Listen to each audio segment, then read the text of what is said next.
喂，試咪。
試咪。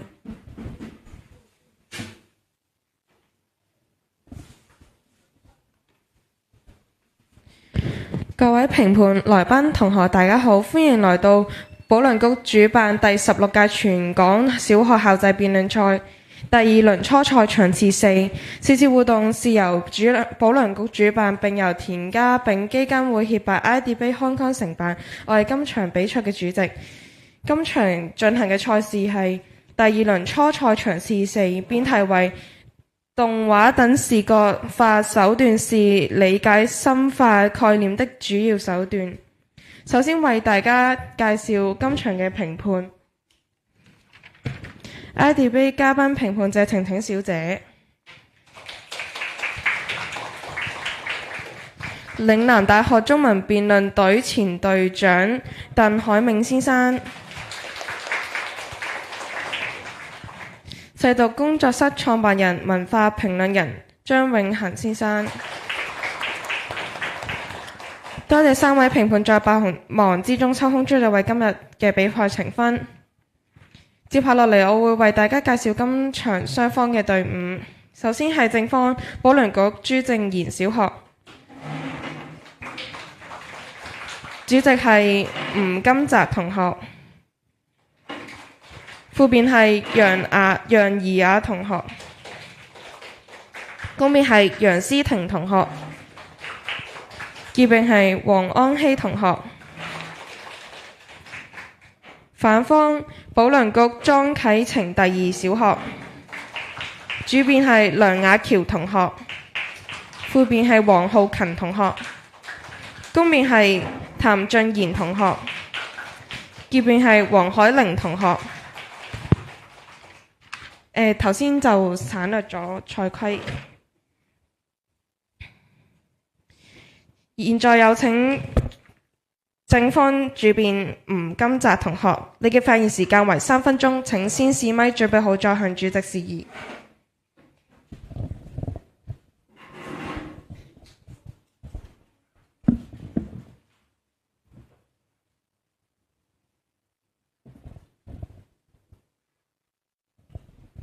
請先試咪，準備好再向主席示意。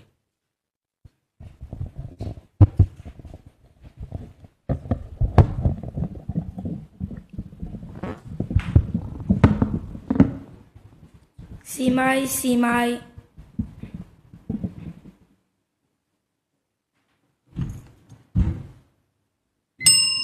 主席、評判在座各位，大家好。喺開始辯題之前，我哋先定義各個重要字眼。視覺化手段主要指用圖像、動畫或虛擬實景等方法，將抽象嘅概念變成睇得見嘅嘢，以便深刻理解知識。學校常見，例如教育動畫、課本圖例、簡報、圖表等等。理解深化概念就係指我哋明白及吸收唔同嘅知識，特別係一啲抽象嘅知識。簡單而言，我哋日常嘅學習其實就係不斷咁理解同埋深化唔同概念嘅過程。根據聯合國教科文組織嘅國際標準分類教育系統，可以分為基礎教育及高等教育，分別代表學前到中學教育及專科到大學研究所教育。前者以理解為主，後者以深化為主。要衡量今日嘅辯題，就要睇下視覺化手段是否最通用嘅教學方式。我方同意題目原因如下：第一，呈現複雜概念，提升理解效率。視覺化手段可以將難明嘅概念變成簡單圖像或者動畫，令學生快速明白。例如美國國家醫學圖書館喺2016年嘅研究指出，製作視覺解釋，用動畫模擬分子運動比純文字教學可以令到學生以更快速度理解過程，能有效改善 STEM 科目嘅學習。另一方面 ，F Learning Studio 嘅研究就表明，透過動畫，學生理解複雜概念嘅效率高出20至30個百分比。自1971年，香港電台同教育局就聯手製作多個教育電視影片，時至今日仍然被廣泛應用喺小學各科嘅教學內容上。甚至如果大家回想起幼稚園同初小課本，大多數內容都會以各種圖像輔助解釋，顯淺易明。想問有方同學同唔同意視覺化手段比傳統文字更常運用喺初步學習或者呈現複雜概念嘅情況呢？第二，增強記憶力及速度。視覺化手段用色彩、動態同故事刺激大腦記憶區，增加學習興趣。同樣係美國國家醫學圖書館研究指出，動畫有助提升學習技能同動機，比起單純文字，學生對圖文並存嘅知識保留率高達65%。另外 Springer 教育期刊嘅研究亦都發現，人類大腦對於圖片記憶速度快文字6萬倍。想問有方同學同唔同意大部分課文總結同埋市面上面嘅雞精溫習小冊子都係用腦圖、圖表等視覺化手段做記憶點呢？最後想問有方同學同唔同意所有知識都要先理解後深化呢？多謝各位。正方主辯嘅發言時間為3分05秒，冇超時無需扣分。接下落嚟係反方主辯梁雅喬同學，你嘅發言時間為3分鐘，請先試咪，準備好再向主席示意。試咪試咪。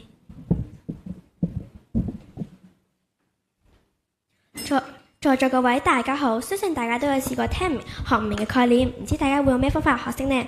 辯題中嘅視覺化手段正正係其一，用色彩、形狀同動態等呈現概念，簡單啲即係用圖畫。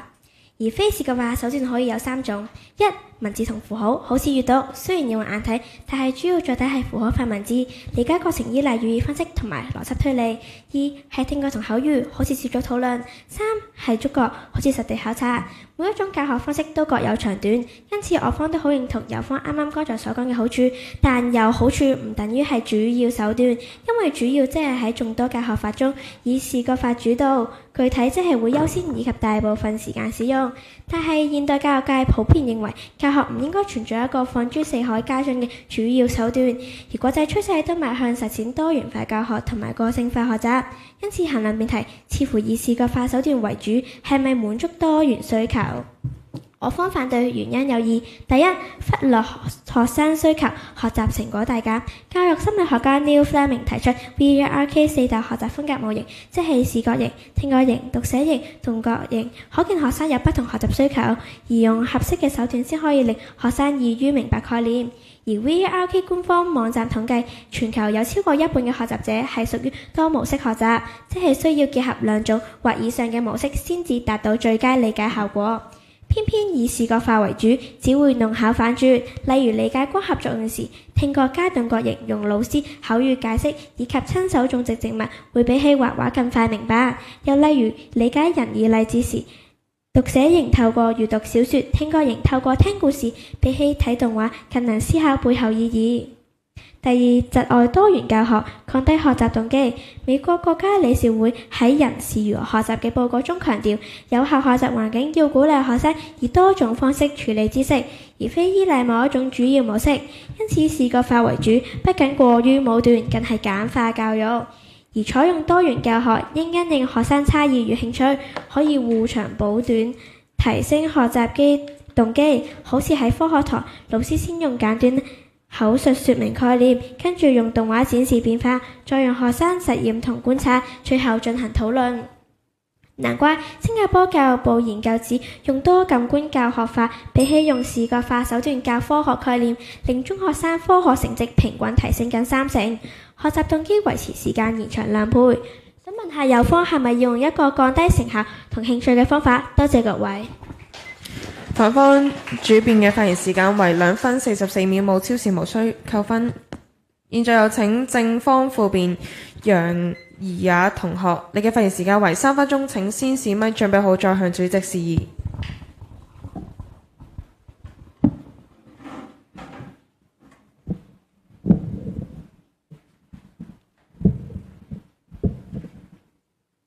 試咪。在座各位大家好，頭先有方同學問視覺化手段係需要資源配合，但係我其實視覺化手段要有影片圖像，唔係所有教學都可以支撐到有關教學。用文字喺更低成本同普遍嘅理解方式，咁只係友方嘅視覺化手段太高級，簡單喺黑板上畫個正方形或者幾條線，一樣都係呈現視覺化手段嘅一種方法，唔一定要電腦或者影片。頭先有方同學話認為押解唔同概念應該採用唔同嘅方法，我方都贊成因應情況靈活變化先係最好嘅教育方式。但今日並唔係討論最好嘅教學，而係討論普遍情況下咩手段先係最常見嘅。第二，有方認為由老師或者其他人講解先係主流，所以聽覺先係主要手段。但就算係老師或者網上教學，都係用聲音去解釋文字或者圖片，而好少獨立存在，所以聽覺唔係主要手段，而係大部分情況，即使言語不通，圖畫都可以成為共通學習方法，所以視覺化手段先係主要手段。有方同學今日主要係認為市面大部分教材都係以文字教學方式為主，所以就係主要手段。但我哋今日討論嘅唔淨係教學，而係成個理解及深化過程時，何者更有主導作用？頭先我方主辯問友方同唔同意所有知識都需要先理解後深化，友方冇回應。當你連個概念講咩都未清楚，又談何舉一反三，談何深化呢？所以我方主辯就已經提出，學習主要可以分為基礎教育及高等教育，其中大部分人終其一生都會停留喺基礎教育階段。即係只需要理解各種基本知識概念，簡單應用，好似語文、數理化等等。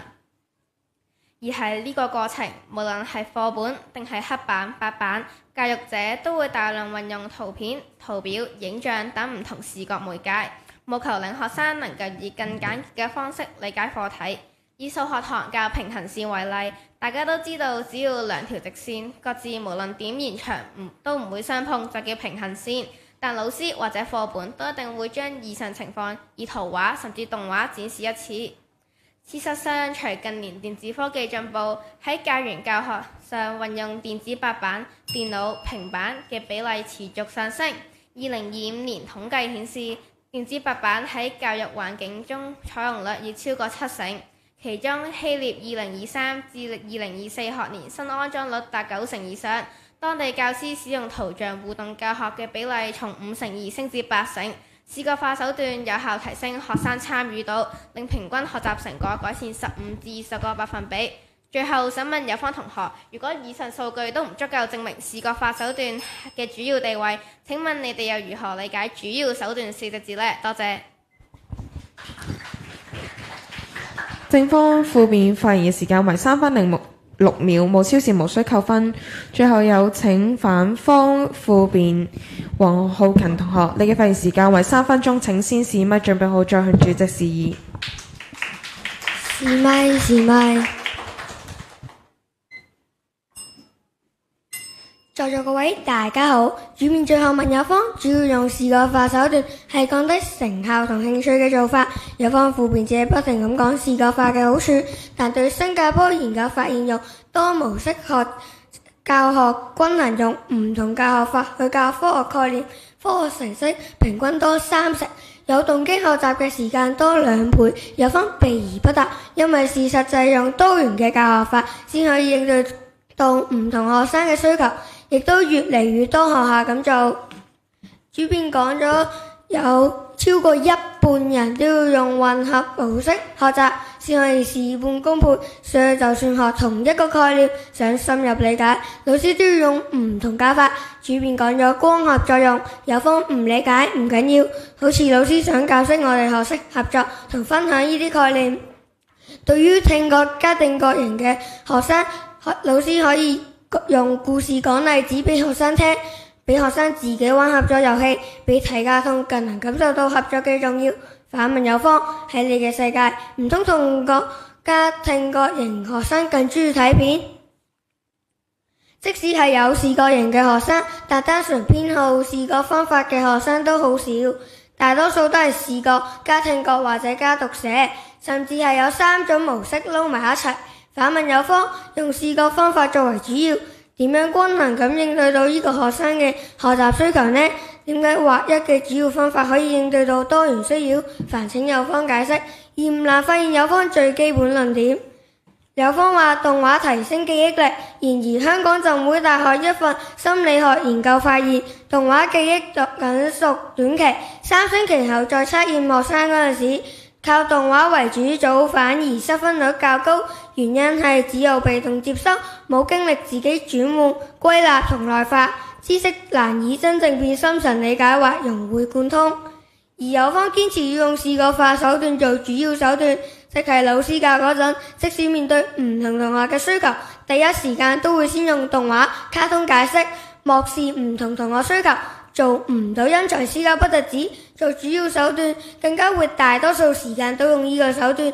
對於其他唔中意睇片嘅同學仔，佢哋嘅學習興趣只會越嚟越低，上堂都唔專心，點解仲會有心機深入理解概念呢？多謝大家。反方負辯發言時間為2分35秒，冇超時無需扣分。接下落嚟係公辯嘅環節，首先有請正方公辯嘅時間，首先有請反方主辯及副辯集立回答。你哋嘅發問時間為20秒，請雙方議員先試咪準備好再向主席示意。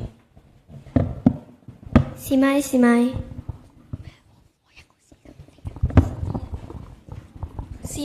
咪。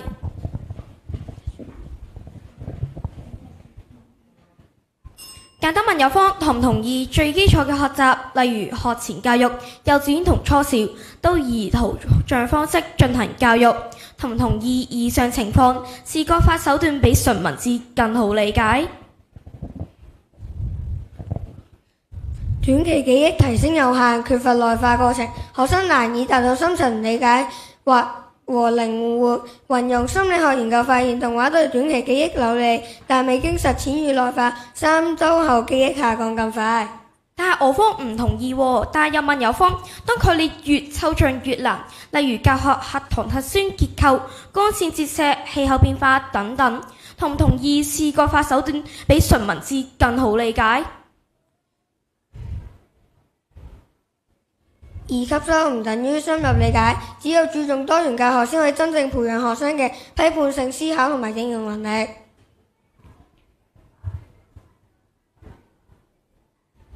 請問有方同唔同意由學前教育到中學階段，老師都會經常性運用圖像、動畫、影片等視覺化手段協助我哋理解內容？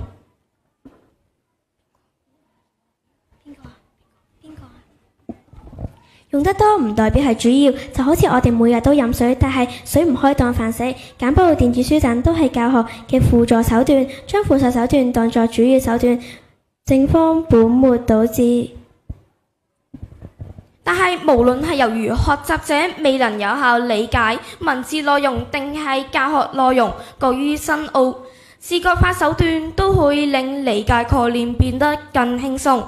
所以各個學習階段都會廣泛應用相關手段，自然談得上係主要手段。小學生係要諗得明透概念，唔正方係公辯環節結束。而家係反方公辯嘅時間，請正方主辯及副辯站立回答。你哋嘅發問及作答時間為20秒。請雙方辯員先試咪準備好再向主席示意。試咪。試咪。想問有方同學同唔同意 STEM 教育之中動手做實驗好重要？有方同學，我同意啊。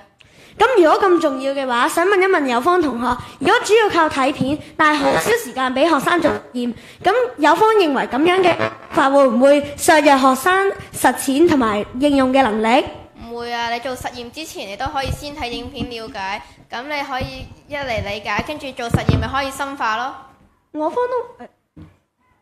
方都唔反對睇片一定有佢嘅作用，但係其他嘅教學方法同樣有用。但係有方認為將課堂變成一半時間睇片，一半時間做實驗有咩問題？定係有方認為做實驗根本唔重要，做少啲都冇所謂？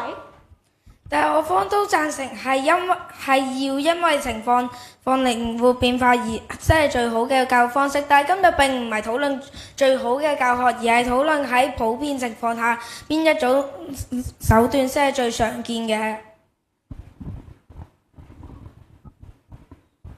請問有方痛楚、鹹、滑、甜、酸、苦等等嘅感覺概念，點樣用視覺化手段去深化學習？你可以嘗試完，你再用睇影片，你可以知道甜酸苦辣你有咩成分噶嘛。咁係咪主要手段啦？咁你可以睇影片，咁咪主要手段咯。咁動畫可唔可以教識點解啊？比如光合作用，動畫知唔知道葉綠素嘅作用，定係要聽老師去講解？有方認為部分概念唔適合採用視覺化教學，但呢個又係唔係事實呢？就算係好多嘢網上都可以揾到，有其他教學動畫，亦有大量針對低齡學童嘅圖畫書或者影片，教佢哋唔同嘅行為同價值觀。可見視覺化手段仍然係主要方式喎。而家辯論現場都冇動畫冇圖片，大家靠聽講思考辯論都一樣咁樣去。反方公辯時間結束。而家係正方總結盤問時間，請反方結辯站立回答。你哋嘅發問及作答時間為20秒。請雙方辯員先試咪準備好再向主席示意。試咪。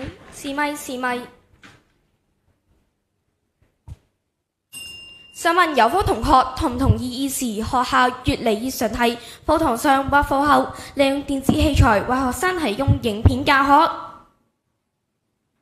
同意。咁有方竟然都同意咯，咁但係電子器材由19年50%升到25年90%，95%小學老師仍然用教學電視影片，有方都同意咗立場，咁即係又問有方啦，同唔同意現時好多人都想之後某部分技能時會上 YouTube、小紅書或其他電視影片平台搜尋影片教學或參考呢？同意，但係呢啲影片都會附上文字作為敘述㗎嘛。有方竟然都同意咯，咁想問有方點解喺各種訪問總結或者簡介時，大多數書籍特別係溫習書本會用腦圖、表格或圖像作為記錄呢？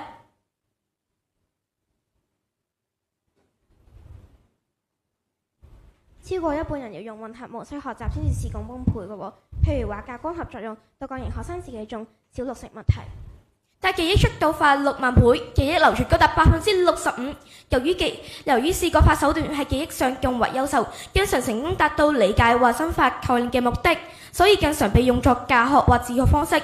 有方所講嘅文字教學只係廣泛應用，唔代表成功理解或深化概念。大腦處理視覺快，但係快唔等於深啊嘛。記住動畫畫面唔代表明白概念本質㗎喎。但係佢話你要理解咗圖畫先可以理解咗文字啊嘛，咁因為咧你要深化概念先可以理解啊嘛。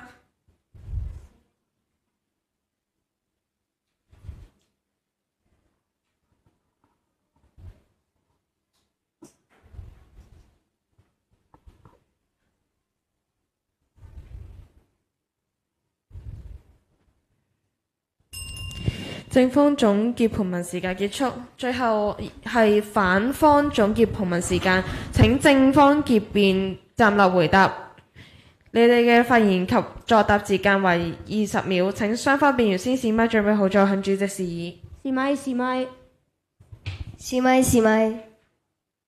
香港教育大學教育系課程都推崇老師以學生為本同埋多元教育化，老師應該依據內容同埋學生嘅特質設計加入戲劇、音樂、辯論等唔同嘅教育元素。視覺化顯然只係其中之一，唔應該佔據主要手段。有方係認為香港教育大學講錯，定係其他手段比視覺化更遜色？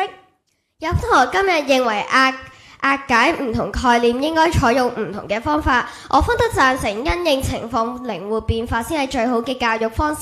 但係今日並唔係討論最好嘅教學，而係討論普遍情況下咩手段先係最常見。有方身為正方，有責任去澄清辯題，向大家論證喺任何情況下視覺化都係主要手段。但我想問一問有方同學，遇上適弱視覺障礙嘅特殊學習需要嘅學生嘅時候，視覺化又點樣發揮你口中嘅作用呢？有方同學可唔可以舉出一啲獨特殊嘅學校呢？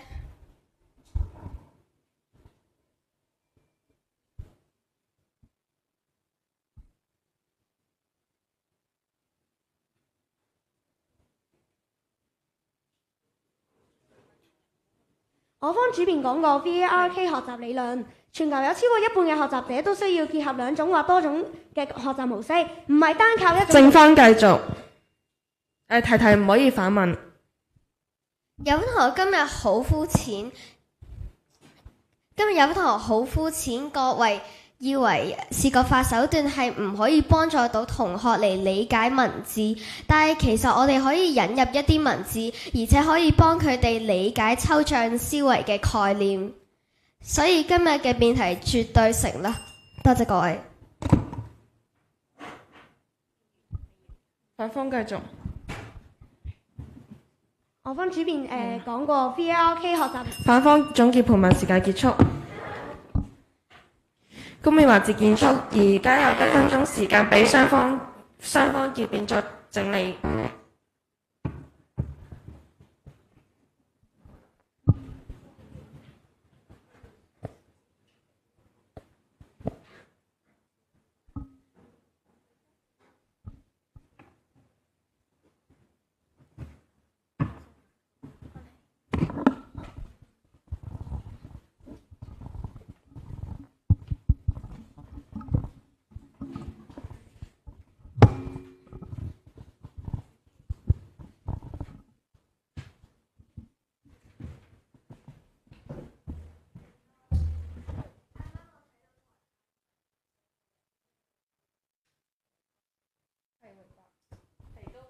係反方嘅有溝通過，都唔好再溝通。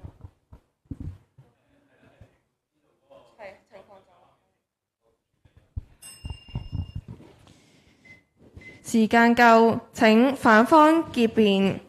黃海玲同學，你嘅發言時間為3分鐘，請先試咪準備好再向主席示意。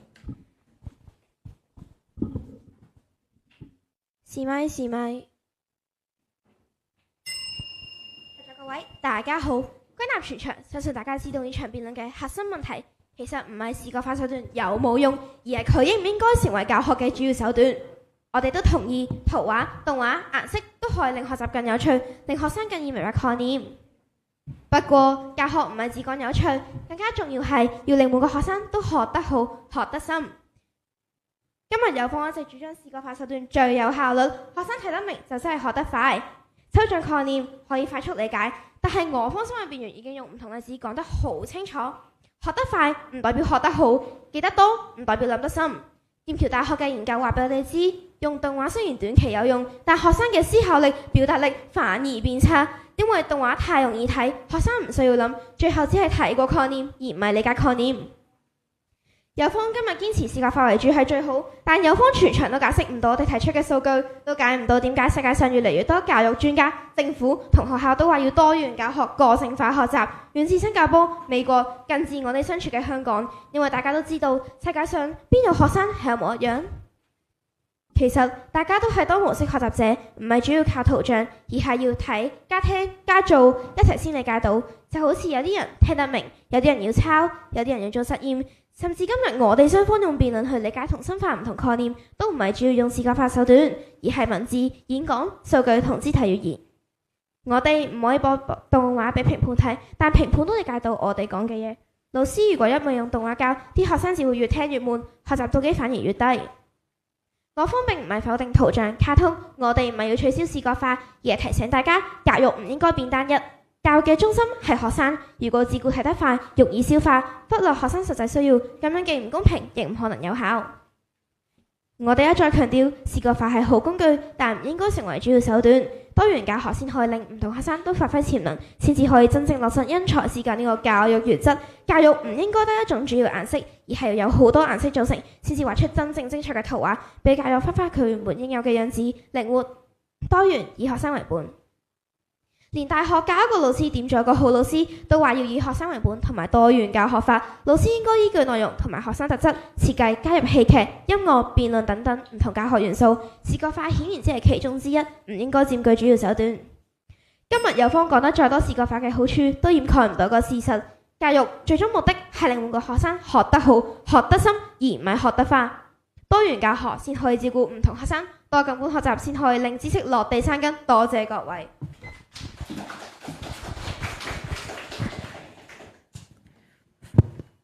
反方嘅發言時間為2分45秒，冇超時無需扣分。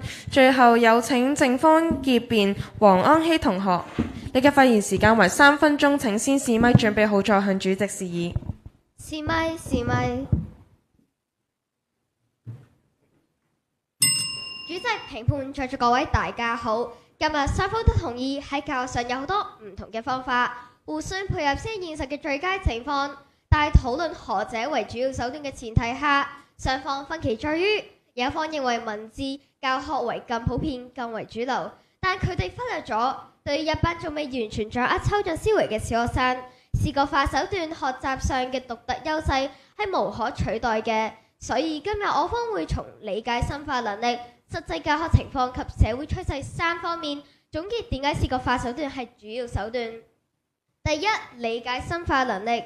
有方同學今日都冇反對過我方主辯所提出，世界上大部分人嘅學習都會停留於基礎教育，而基礎教育中理解所佔嘅比例更大，因此更有利於理解吸收嘅視覺化手段就喺目前主流嘅教學方式。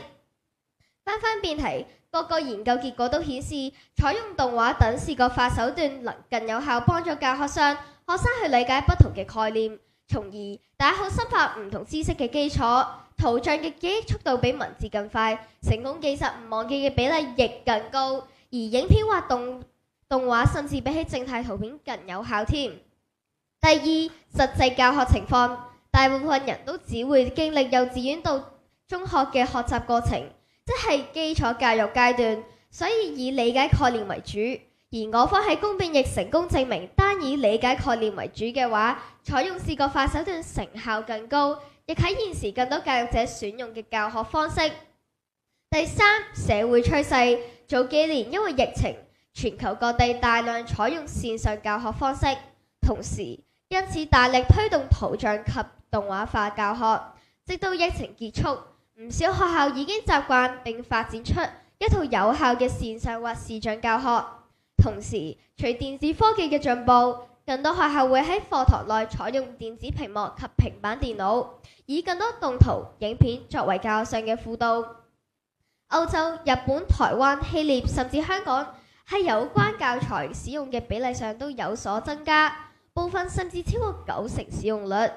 綜合以上，無論係從教學效果、社會應用比例定係實際風氣上，視覺化手段都係目前理解深化概念嘅主要手段。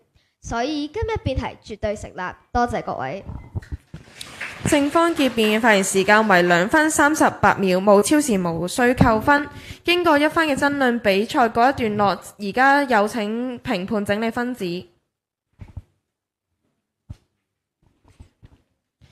而家有請各位評判就今日嘅雙方隊伍作出評語。有請世度工作室創辦人、文化評論人張永恒先生。咁我簡短講下今日嘅，我其實主要想淨係講一點嘅啫。咁但係呢個好重要，就係我覺得今日其實即係雖然大家嘅，我會覺得大家相對上係比較有經驗點去辯論，但係有一樣嘢大家冇做得好好嘅就係點樣講乜嘢叫深化概念係啦。我聽嚟聽去，我聽到大家就好似係一個認識學習一個概念，呢個最重要嘅手段。又或者係認識一啲抽象嘅概念，一個最好嘅手段。咁即係唔好意思，因為我喺大學教，我上年都仲喺教育大學教緊教學法嘅。咁所以教育理論呢啲我相對會比較熟習。而深化概念講緊，其實唔係講話你認識個知識或者認識個概念，係啦。其實你可能認識個知識嘅概念就係你第一你知道嗰樣嘢代表啲咩嘢，你跟住就可以知道呢樣嘢可以點樣去應用，或者同其他有啲咩關係。或者根據呢個概念去處理去唔同嘅議題，又或者呢幾概念再呢個複雜嘅情景咧可以運用。我哋講嘅深化係講呢樣嘢，其實唔係講點樣有效學習。咁所以好可惜就係今日嘅辯題好似講緊點樣去了解個概念係乜嘢最好手段。咁但係其實冇講到清，冇好緊扣，大家都冇緊扣嘅議題就係我哋點樣深化呢樣嘢。即係可能做數學，可能係真係去到深化，或者你點樣掌握啲議題係你自己演算，呢個係手段。但其實有好多唔同學科或者唔同嘅例子係可以講，但係今日好缺乏做呢樣嘢，我覺得比較可惜。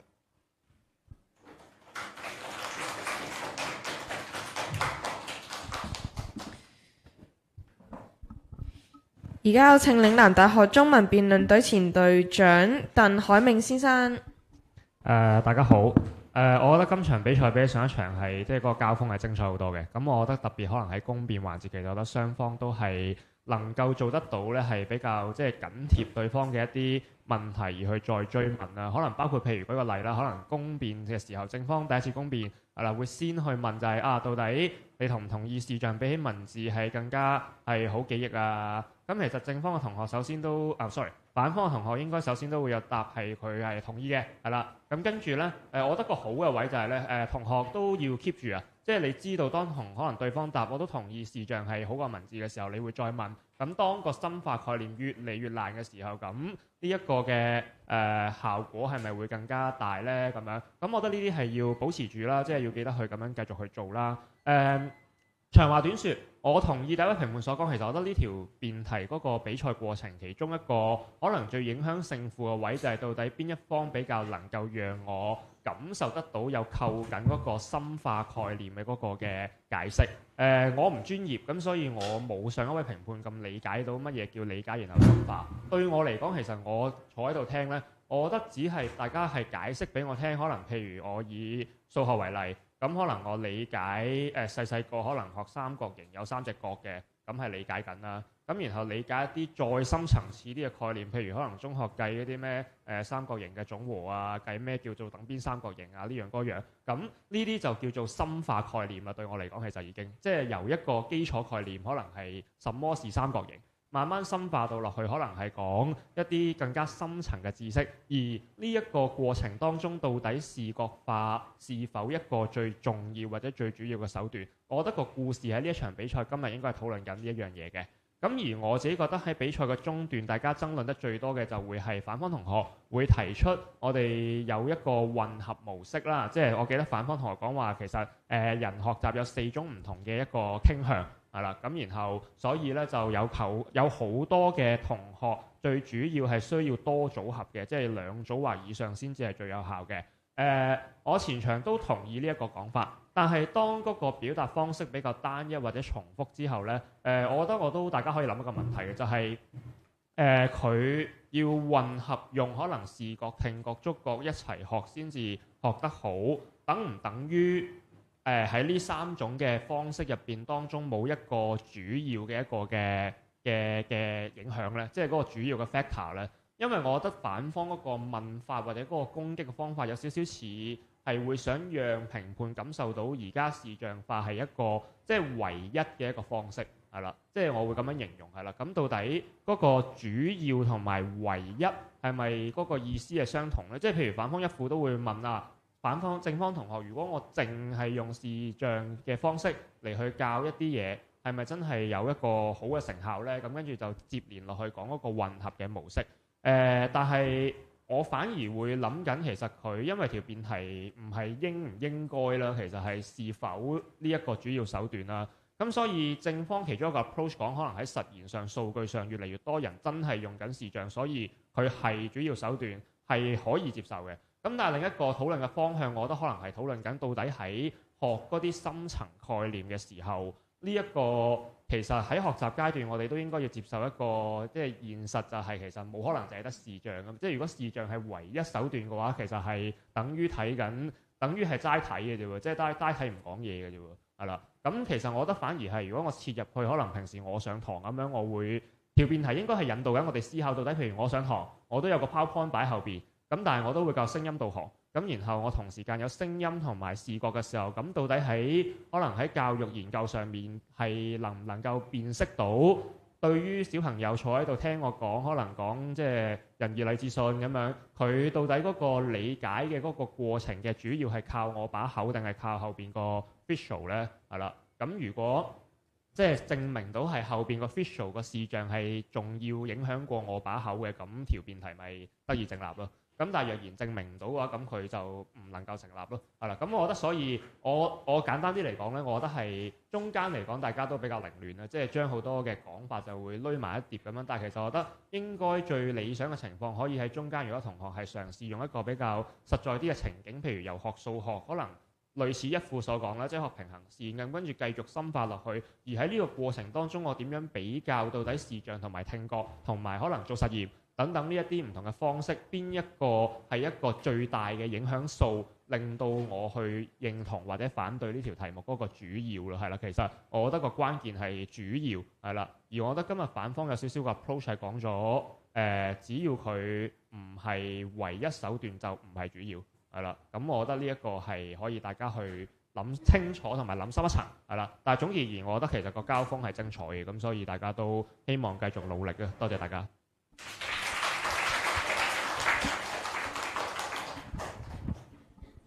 大家好，咁我諗好簡單講少少啦。咁我覺得雙方今日嘅表現都係非常好嘅。大家對於一條咁深嘅辯題，其實對於小學生嚟講應該係幾困難嘅。咁所以我相信喺即係由今日嘅稿件，我聽得出就係喺個準備嘅過程中，其實無論同學仔啦、老師啦、教練啦、家長啦，可能都用咗好多嘅心機。咁呢個係要讚嘅。咁我覺得今日我認同頭先兩位評判講，今日係一場精彩嘅比賽嚟嘅。但係我覺得今日雙方都有啲嘢，我覺得可以再改善嘅。例如第一，我覺得正方咧，其實你個開辯咧個位咧，我覺得係有少少蝕咗嘅。點解咁樣講咧？因為咧你一開始出嚟好正路咁樣講視覺化手段有啲乜嘢好，講咗2樣好嘅好嘢，然後呢就問問題就係問你認唔認同要先理解後深化呢？第一。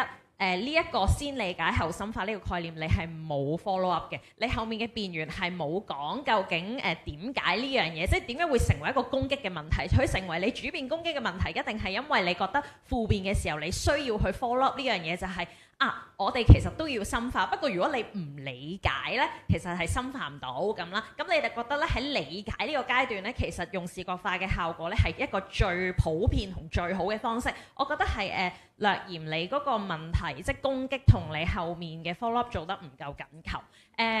反方我覺得最大嘅問題就係一開始聽出嚟呢，我覺得係一個好完美、好高階嘅主持，但係聽下我係會覺得我個人啦，呢個係一個個人即係評判自己個人嘅睇法嚟嘅啫。我覺得會有少少矛啊。點解有啲矛啊？即係我會覺得你講晒啦，你係咪都覺得要按學生嘅需求要呢再睇佢嘅學習需求啦、興趣啦、需要啦，然後呢就再睇，所以咧你嘅立場咧，其實你冇好清晰咁樣講，但係我自己嘅歸納咧，就係你應該係講，其實咧學習咧係冇主要手段嘅，主要手段咧就係睇究竟嗰個學生需要啲乜，如果佢可能視覺上需要多啲嘅，咁可能呢個就多少少，不過都唔等於主要喎，因為咧個主要都係多元，咁我就會覺得。咁其實你呢一個講法喺任何嘅情況底下都實啱㗎啦。咁人哋打咩呢？即係我都會覺得你要明白嘅就喺辯論上面，我哋需要討論嘅係有個可變性。即係你如果一個咁完美嘅標準嘅話，咁其實係冇討論嘅空間。我又會覺得，如果正方今日同你講到喺普遍嘅情況底下，大部分嘅同學仔喺邊一個階段呢個你哋冇捉緊，應該要捉緊翻喺邊一個階段，同埋做緊啲乜嘢嘅時候，用視覺係相對容易去幫助佢哋理解，先再進行深化呢。我覺得反方就會即係面對住後半場，如果人哋有呢個咁主要嘅攻擊，其實會弱咗啦。咁但係今日正方亦都冇就住呢個位而講啦。咁我亦都會覺得呢個就係喺 set 主線嘅時候，其實你開辯由你後面副辯同結辯嘅稿件咧，我聽得出你哋係有 prep 人哋會講其他嘅，例如聽覺，所以你副辯嘅時候出嚟係講咗好多有其他嘅方法，不過都唔一定係主要嘅。但我覺得你可以反而擺翻去開辯嗰位已經立咗一啲稻草人，即係話其實我哋明白今日咧有好多唔同嘅學習方法同唔同嘅學習手段，不過我哋講緊嘅係一個普遍性同埋主導性咁啦。咁我覺得如果加翻呢啲，會令到嗰個即係反方出嚟喺開辯同副辯嗰個稿件嘅攻擊力其實係會弱咗嘅。呢個係一個策略上嘅suggestion 啦，咁大家可以諗下啦。咁第二啦就係我會覺得今日我期望聽到嘅就係一個學習嘅進程啊，而其實今日大家都冇好正面去討論，即係究竟我哋每個人去學習一啲新嘅知識係嗰個步驟普遍嚟講會係點呢？即係可能我哋會先做啲乜，跟住咧會點樣進行理解，然後咧我哋可能會思考。咁呢個咧其實反方嘅副辯咧係提出咗一個我覺得好強嘅攻擊，但係之後冇任何嘅討論嘅。佢講咗一樣嘢就係被動接收。被動接收佢攻擊咗就係話其實咧視覺或者動畫呢啲嘢咧，通常我哋都係一個被動接收者。咁但係後尾冇任何嘅展述或者作為攻擊，我覺得呢個係嘥咗嘅。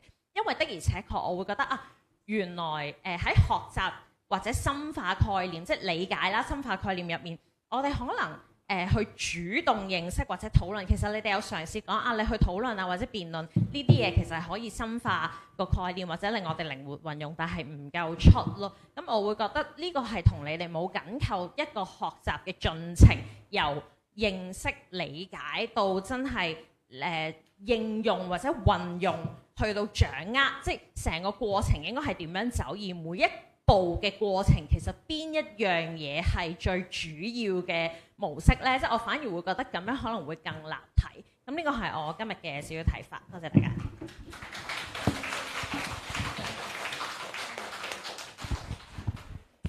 多謝各位評判嘅評語，希望大家都可以繼續努力不斷進步。